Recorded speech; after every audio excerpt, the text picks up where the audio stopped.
Rachel? Rachel, what's wrong? Nagsusuka ka. Is there something I should know, Rachel? Rachel, what's wrong, ha?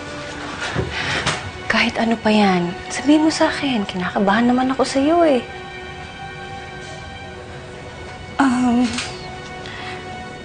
May nakain lang po ako kasama yung friends ko sa isang merkato.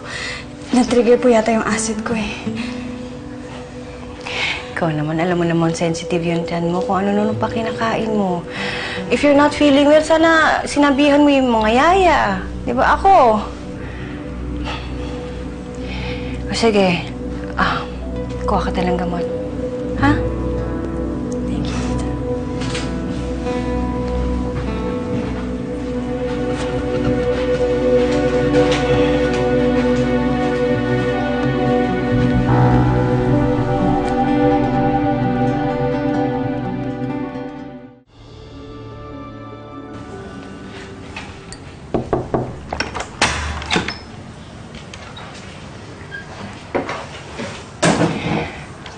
Hello. Umepekto na ba yung gamot?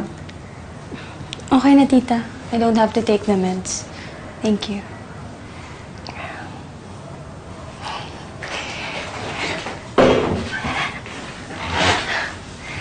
May iba pa bang problema, Rachel?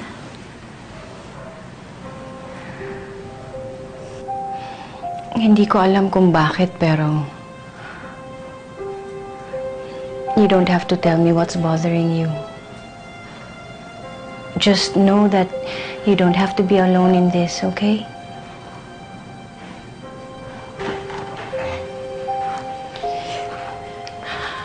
Ako nga eh, kahit may edad na ako, hindi pa rin maubos-ubos yung problema ko. What I hate the most is yung ang unfair na nga ng takbo ng buhay ko.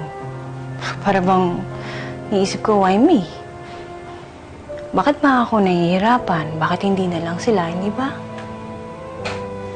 But soon enough, I'll realize na kapag nakakaranas ako ng problema, nawawala lahat ng masasamang nararamdaman ko kapag nakakakita ako ng bagay o nakakahanap ako ng tao na makakapitan ko.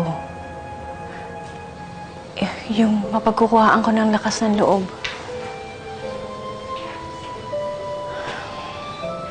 What I'm trying to say is, hanapin mo rin, Rachel. Hanapin mo rin yung tao na makakapitan mo. Yung kahit pa paano mababawasan yung nararamdaman mong problema.